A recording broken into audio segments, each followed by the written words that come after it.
रात के लगभग 12 बज रहे थे जब वीरेंद्र अपने पुराने लेकिन मजबूत ट्रक को राजमार्ग पर दौड़ा रहा था। वह पिछले 15 सालों से ट्रक चलाने का काम कर रहा था। अनगिनत रास्तों पर उसने सफर किया था, पहाड़ी इलाकों से लेकर घने जंगलों तक और सुनसान राजमार्गों से लेकर भीड़भाड़ वाले कस्बों तक हर रास्ते का अनुभव उसे था। लेकिन आज की रात उसे अजीब लग रही थी। आसमान पर काले बादल छाए हुए थे और बीच बीच में बिजली कौंध रही थी। सड़क पर गहरी खामोशी थी। वीरेंद्र की आंखें थक चुकी थीं लेकिन उसे माल समय पर पहुंचाना था। ट्रक की हेडलाइटें आगे के सुनसान रास्ते को रोशन कर रही थीं। सड़क पर इक्का दुक्का पेड़ों की लंबी छायाएं फैल रही थीं। वीरेंद्र ने रेडियो चालू किया लेकिन उसमें सिर्फ खरखराहट की आवाज आई। उसने झुंझला कर रेडियो बंद कर दिया। उसे लगा जैसे इस रास्ते पर कोई अदृश्य साया उसके साथ साथ चल रहा हो। कुछ दूर जाने के बाद उसने देखा कि सड़क के किनारे एक औरत खड़ी है।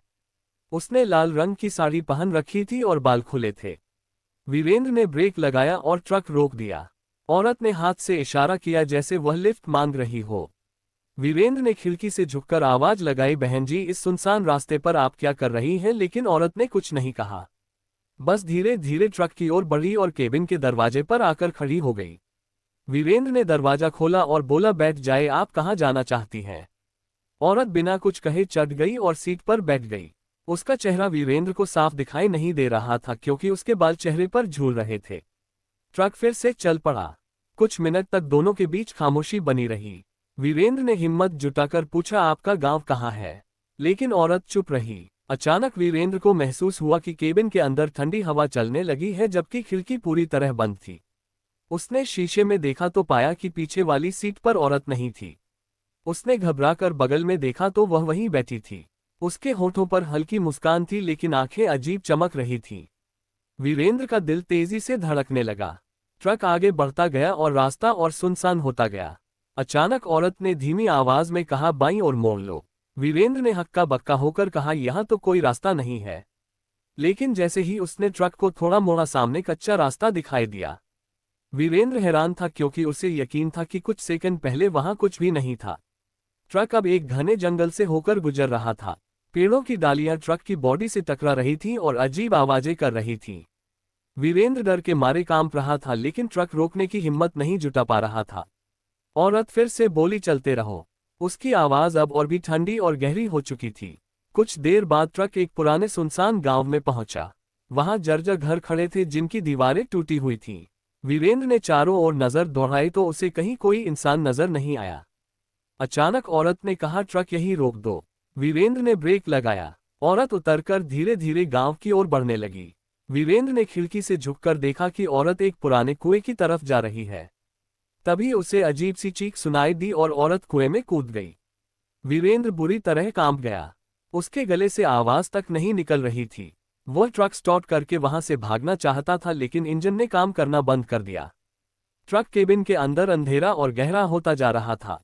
अचानक वीरेंद्र ने देखा कि वही औरत वापस सीट पर बैठी है। अब उसके चेहरे पर खून टपक रहा था और आंखें पूरी तरह लाल थीं। वह डरावनी हंसी हंस रही थी। वीरेंद्र ने दरवाजा खोलकर भागने की कोशिश की लेकिन दरवाजा जाम हो चुका था। औरत धीरे धीरे उसकी ओर झुक रही थी। उसने वीरेंद्र के कान में फुसफुसाया, तूने मुझे रास्ता दिया, अब तू हमेशा मेरे साथ चलेगा। वीरेंद्र चीखना चाहता था लेकिन उसकी आवाज गले में ही दब गई। अचानक बाहर तेज तूफान उठने लगा। ट्रक हिलने लगा और काले साए खिड़की से अंदर घुसने लगे। वीरेंद्र ने अपनी आंखें बंद कर लीं। सुबह जब सूरज की किरणें फैली तो लोगों ने देखा कि वीरेंद्र का ट्रक गांव के बाहर खड़ा है, लेकिन उसमें कोई नहीं था। ड्राइवर गायब हो चुका था। ट्रक के शीशे पर खून से लिखा था, मैं लौट आई हूं। उसके बाद से उस रास्ते पर जाने वाले कई ट्रक ड्राइवरों ने शिकायत की कि उन्हें लाल साड़ी वाली औरत दिखती है। कुछ ने कहा कि उन्होंने उसे लिफ्ट दी और फिर ट्रक से गायब होते देखा। कई ड्राइवर रहस्यमय तरीके से लापता हो गए। लोग कहते हैं कि वह औरत कोई साधारण औरत नहीं बल्कि उस गांव की आत्मा है। सालों पहले उसका कत्ल हुआ था और उसकी लाश उसी कुएं में फेंक दी गई थी। अब वह हर रात ट्रक ड्राइवरों की तलाश में भटकती है ताकि उन्हें अपने साथ ले जा सके। वीरेंद्र की कहानी आज भी ट्रक चालकों के बीच डर और रहस्य के रूप में सुनाई जाती है। कोई नहीं जानता वह जिंदा है या मर चुका है, लेकिन ये सच है कि उसके बाद कभी किसी ने उसे देखा नहीं। रात की स्याह चादर पूरे राजमार्ग पर फैल चुकी थी। आसमान पर बादल उमड़े हुए थे और बीच बीच में बिजली की हल्की चमक आसमान को चीरकर गुजर जाती थी। वीरेंद्र अपने ट्रक को हाईवे पर दौड़ा रहा था। उसके ट्रक का इंजन गड़गड़ाहट करता हुआ सुनसान सड़क पर गूंज रहा था। सड़क पर दूर दूर तक सन्नाटा पसरा हुआ था। वीरेंद्र पेशे से ट्रक ड्राइवर था। पिछले 15 सालों से उसने अनगिनत यात्राएं की थीं। पहाड़ी रास्ते, सुनसान घाटियां, घने जंगल और वीरान राजमार्ग सब उसका जाना पहचाना इलाका था। लेकिन आज की रात उसे कुछ अलग सी लग रही थी, मानो हवा में कोई अनजाना डर घुला हुआ हो। उसने रेडियो चलाने की कोशिश की लेकिन उसमें सिर्फ खरखराहट सुनाई दी। उसने गुस्से से उसे बंद कर दिया और एक सिगरेट सुलगा ली। धुएं का छल्ला बनाकर वह सोचने लगा कि इस बार माल उसे समय पर पहुंचाना ही होगा। मालिक पहले ही कई बार उसे चेतावनी दे चुका था। रास्ता लंबा था और नींद उसकी पलकों पर भारी होने लगी थी। उसने आंखों को मलकर सिर बाहर निकाला और ठंडी हवा में सांस ली। लेकिन अचानक उसके शरीर में अजीब सा सिहरन दौड़ गई। उसे ऐसा महसूस हुआ जैसे किसी ने उसके कंधे पर हाथ रख दिया हो। उसने झटके से पीछे देखा लेकिन ट्रक में वह अकेला था। उसने मन ही मन सोचा शायद थकान का असर है। उसने ट्रक की रफ्तार बढ़ा दी। कुछ किलोमीटर बाद उसने देखा कि सड़क के किनारे एक औरत खड़ी है। उसने लाल रंग की साड़ी पहन रखी थी। उसके लंबे खुले बाल हवा में लहरा रहे थे। वीरेंद्र ने ब्रेक लगाया और ट्रक रोका। औरत ने हाथ से इशारा किया जैसे वह लिफ्ट मांग रही हो।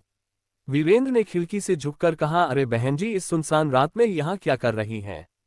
औरत कुछ नहीं बोली, बस धीरे धीरे ट्रक की तरफ बढ़ी और दरवाजे पर आ खड़ी हुई। वीरेंद्र ने दरवाजा खोला और बोला, आइए बैठ जाइए। औरत के चेहरे पर बाल लटके हुए थे इसलिए वीरेंद्र उसका चेहरा साफ नहीं देख पाया। वह बिना कुछ कहे चुपचाप सीट पर बैठ गई। ट्रक फिर से चल पड़ा। कुछ देर तक दोनों के बीच खामोशी रही। वीरेंद्र ने सोचा शायद ये किसी गांव की महिला है जिसे कहीं जाना होगा। उसने पूछा, आप कहाँ जाएंगी? लेकिन औरत फिर भी चुप रही। वीरेंद्र को अजीब सा लगने लगा। अचानक ट्रक के अंदर ठंडी हवा बहने लगी, जबकि सभी खिड़कियां बंद थीं। वीरेंद्र ने रियर व्यू मिरर में देखा तो पीछे की सीट खाली थी। उसका दिल जोर से धड़कने लगा। उसने बगल में देखा तो औरत वहीं बैठी थी। उसके होठों पर हल्की सी मुस्कान थी और उसकी आंखें गहरे अंधेरे में अजीब चमक रही थीं। वीरेंद्र ने पसीने से तरबतर होकर ट्रक की रफ्तार और बढ़ा दी। तभी औरत ने पहली बार बोला, बाईं ओर मोड़ लो। उसकी आवाज बहुत धीमी लेकिन अजीब गहरी थी। वीरेंद्र ने कहा, यहाँ तो कोई रास्ता नहीं है। लेकिन जैसे ही उसने ध्यान से देखा, सामने अचानक एक कच्चा रास्ता उभर आया। ट्रक उस रास्ते पर मुड़ गया और अब वह घने जंगल से होकर गुजर रहा था। पेड़ों की डालियां ट्रक से टकरा रही थीं और अजीब आवाजें कर रही थीं। वीरेंद्र को लग रहा था जैसे अंधेरा उससे निगलने आ रहा है। औरत ने फिर कहा, चलते रहो। उसकी आवाज अब और ठंडी हो गई थी। वीरेंद्र डर के मारे कांप रहा था लेकिन वह ट्रक रोकने की हिम्मत नहीं कर पा रहा था। कुछ देर बाद ट्रक एक पुराने सुनसान गांव में पहुंचा। वहां टूटी हुई हवेलियां और जर्जर मकान खड़े थे। वीरेंद्र ने चारों ओर देखा तो उसे कहीं कोई इंसान दिखाई नहीं दिया। पूरा गांव वीरान था। औरत ने कहा, ट्रक यहीं रोक दो। वीरेंद्र ने ब्रेक लगाया। औरत धीरे धीरे उतरकर एक पुराने कुएं की ओर बढ़ने लगी। वीरेंद्र खिड़की से झुककर उसे देख रहा था। अचानक औरत ने कुएं में छलांग लगा दी। वीरेंद्र का खून जम गया। उसके हाथ कांपने लगे। वह तुरंत ट्रक स्टार्ट करके भागना चाहता था लेकिन इंजन ने काम करना बंद कर दिया। तभी अचानक केबिन के अंदर अंधेरा गहरा हो गया। वीरेंद्र ने जब बगल में देखा तो वही औरत सीट पर बैठी थी। अब उसके चेहरे से खून बह रहा था। उसकी आंखें लाल चमक रही थीं और वह डरावनी हंसी हंस रही थी। वीरेंद्र ने दरवाजा खोलने की कोशिश की लेकिन दरवाजा जाम हो गया था। औरत धीरे धीरे उसकी ओर झुक रही थी। उसने वीरेंद्र के कान में फुसफुसाया, तूने मुझे रास्ता दिया, अब तू हमेशा मेरे साथ चलेगा। वीरेंद्र चीखना चाहता था लेकिन उसकी आवाज गले में ही अटक गई। ट्रक हिलने लगा और खिड़की से काले साए अंदर आने लगे। वीरेंद्र ने आंखें बंद कर लीं। सुबह जब गांव वाले बाहर निकले तो उन्होंने देखा कि ट्रक गांव के बाहर खड़ा है, लेकिन उसमें कोई नहीं था। ड्राइवर गायब था। शीशे पर खून से लिखा था, मैं लौट आई हूं। उसके बाद से उस रास्ते पर जाने वाले ट्रक ड्राइवरों ने शिकायत की कि उन्हें लाल साड़ी वाली औरत दिखाई देती है। कई ड्राइवर गायब हो गए और उनके ट्रक सुनसान गांव के पास खड़े मिले। लोग कहते हैं कि वह औरत उस गांव की आत्मा है। सालों पहले उसका कत्ल हुआ था और उसकी लाश उसी कुएं में फेंक दी गई थी। अब वह हर रात ट्रक ड्राइवरों को अपना शिकार बनाती है। वीरेंद्र की कहानी आज भी ट्रक चालकों के बीच डर और रहस्य की तरह सुनाई जाती है। कोई नहीं जानता कि वह जिंदा है या मर चुका है, लेकिन ये सच है कि उसके बाद से उस रास्ते पर कोई ट्रक ड्राइवर रात में जाने की हिम्मत नहीं करता। वीरेंद्र की गुमशुदगी के बाद ये किस्सा सिर्फ अफवाह न रहकर पूरे इलाके में चर्चा का विषय बन गया। ट्रक चालकों में दहशत फैल गई। जो ड्राइवर उस रास्ते पर जाने से मजबूर होते, वे हमेशा किसी और साथी को साथ ले जाने की कोशिश करते। लेकिन डर ये था कि लाल साड़ी वाली औरत सिर्फ ड्राइवर केबिन में ही दिखाई देती थी और साथी अक्सर पीछे ट्रक के डिब्बे में रहते। कई ड्राइवरों ने अजीब अजीब किस्से सुनाए। किसी ने कहा कि उसने आधी रात को अपने ट्रक के शीशे में किसी और का चेहरा देखा। किसी ने कहा कि इंजन अचानक बंद हो गया और केबिन में अजीब ठंडी हवा भर गई। और कुछ तो ऐसे भी थे जिन्होंने मान लिया कि यह जगह शापित है। एक दिन राजेश नाम का ट्रक ड्राइवर वहां से माल लेकर निकल रहा था। वह वीरेंद्र का पुराना दोस्त था और उसकी गुमशुदगी की बात सुनकर उसने ठान लिया कि वह सच्चाई जानकर ही रहेगा। राजेश मजबूत दिल वाला आदमी था। वह अंधविश्वास पर ज्यादा भरोसा नहीं करता था। उसने अपने ट्रक में ताबीज लटकाया और कुछ पूजा पाठ करके यात्रा शुरू की। रात करीब 11 बजे उसका ट्रक उसी सुनसान रास्ते से गुजर रहा था। हेडलाइटों की रोशनी आगे अंधेरे को चीर रही थी। सड़क पर सन्नाटा था। राजेश गुनगुनाता हुआ ट्रक चला रहा था कि अचानक उसने देखा सड़क किनारे लाल साड़ी पहने वही औरत खड़ी है। उसका दिल जोर से धड़कने लगा, लेकिन उसने हिम्मत नहीं हारी। उसने धीरे से ट्रक रोका। औरत ने हाथ उठाकर इशारा किया। राजेश ने खिड़की से झुककर कहा, कहाँ जाना है बहन जी? औरत ने कोई जवाब नहीं दिया, बस धीरे धीरे ट्रक के पास आकर दरवाजे पर खड़ी हो गई। राजेश ने दरवाजा खोला और बोला, आ जाओ। वह बिना कुछ कहे केबिन में चढ़ गई। उसके चेहरे पर बाल लटके हुए थे। राजेश ने ध्यान से देखने की कोशिश की, लेकिन चेहरा साफ नहीं दिखा। ट्रक आगे बढ़ा। कुछ देर खामोशी रही, फिर औरत ने धीमी आवाज में कहा, बाईं ओर मोड़ लो। राजेश का दिल धड़क उठा। उसे वीरेंद्र की कहानी याद आई, लेकिन उसने ट्रक उसी दिशा में मोड़ा। सामने वही पुराना कच्चा रास्ता उभर आया। अब ट्रक घने जंगल में जा रहा था। डालियां ट्रक से टकराकर अजीब आवाजें कर रही थीं। राजेश ने जेब से हनुमान चालीसा निकालकर धीरे धीरे पढ़ना शुरू किया। तभी औरत ने अचानक उसकी तरफ मुड़कर देखा। उसके होठों पर हल्की मुस्कान थी। राजेश के शरीर में सिहरन दौड़ गई। उसने ध्यान दिया कि उसकी आंखें बिल्कुल लाल चमक रही थीं। वह धीरे धीरे उसके और करीब झुकने लगी। राजेश ने तुरंत जेब से ताबीज निकाला और हाथ में पकड़ लिया। अचानक औरत जोर से चिल्लाई और गायब हो गई। केबिन में तेज ठंडी हवा भर गई। ट्रक का इंजन बंद हो गया और चारों ओर अंधेरा छा गया। राजेश ने कांपते हाथों से ट्रक फिर से स्टार्ट करने की कोशिश की, लेकिन इंजन ने काम नहीं किया। अचानक उसने सुना कि बाहर कुएं की तरफ से किसी औरत की चीख सुनाई दे रही है। उसका दिल दहल गया। उसने खिड़की से बाहर झांका तो देखा कि वही औरत कुएं के पास खड़ी है और उसके बाल खुले हैं। वह उसे घूर रही थी। राजेश ने साहस जुटाकर दरवाजा खोला और ट्रक से उतर गया। उसके कदम कांप रहे थे, लेकिन उसने निश्चय कर लिया था कि आज वह रहस्य जाने बिना नहीं लौटेगा। वह धीरे धीरे कुएं की तरफ बढ़ा। कुएं के पास पहुंचकर उसने देखा कि वहां खून के धब्बे फैले हुए थे। अचानक पीछे से ठंडी हवा का झोंका आया और उसने महसूस किया कि कोई उसकी पीठ पर हाथ रख रहा है।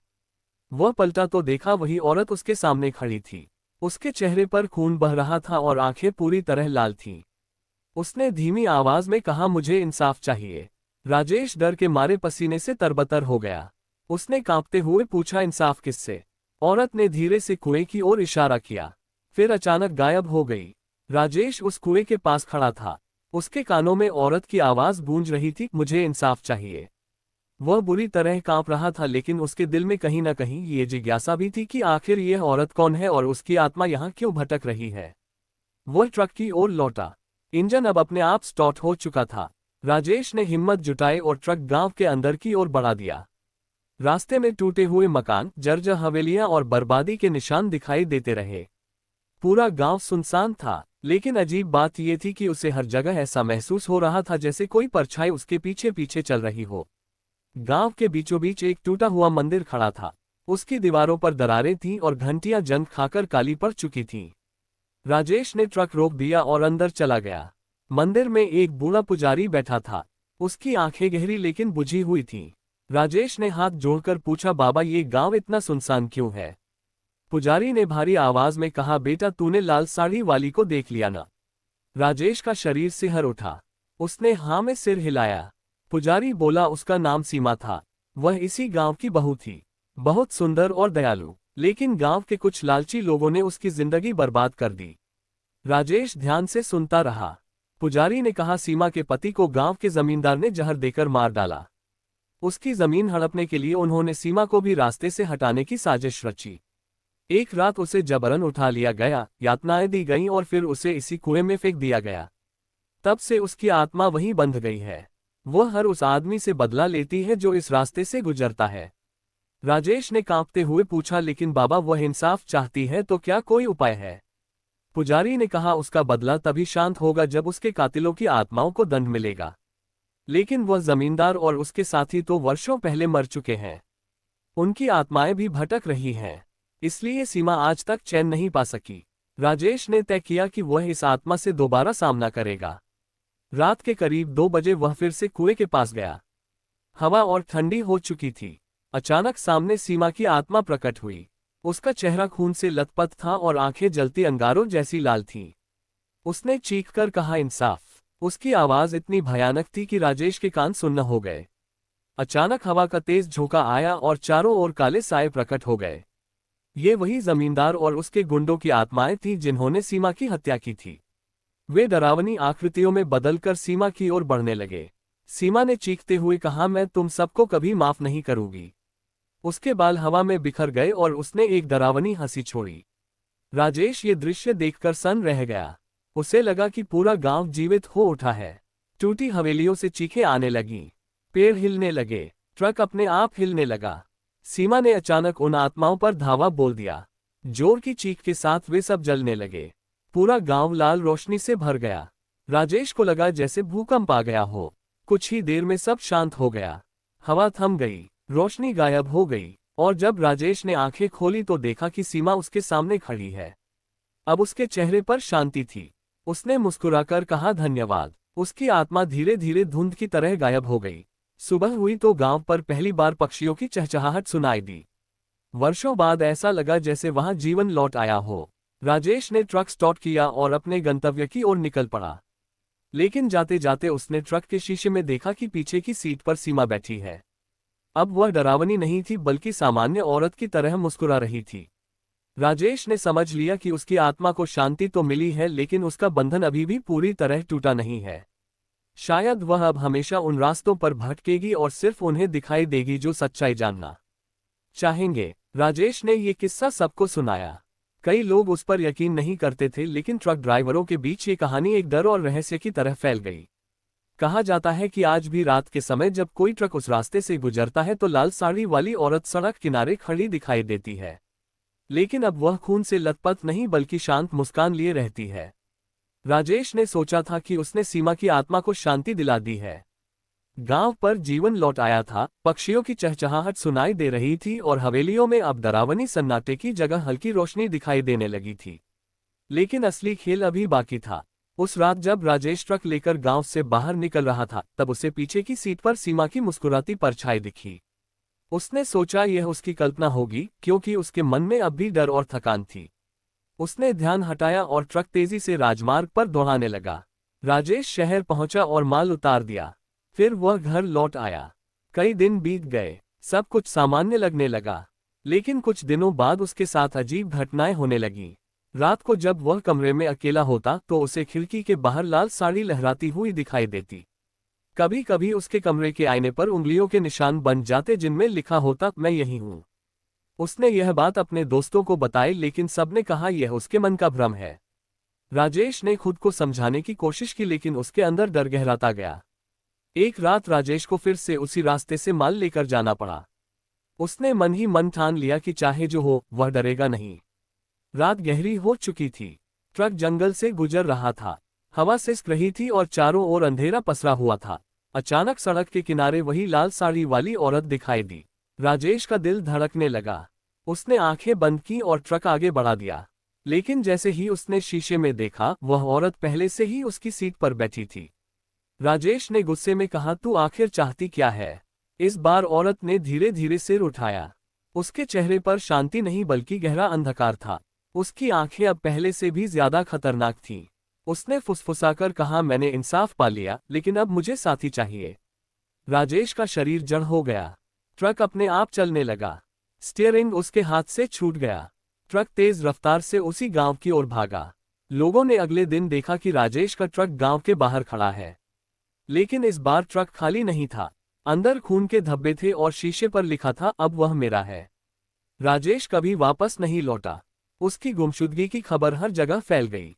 ट्रक ड्राइवरों के बीच ये चर्चा होने लगी कि सीमा की आत्मा ने नया साथी चुन लिया। कहानी यहीं खत्म नहीं होती। कहते हैं कि अब जब भी कोई ड्राइवर रात को उस रास्ते से गुजरता है तो उसे कभी राजेश और कभी सीमा दिखाई देते हैं। दोनों लाल साड़ी वाली परछाई के साथ खड़े होते हैं और ट्रक से लिफ्ट मांगते हैं। JSI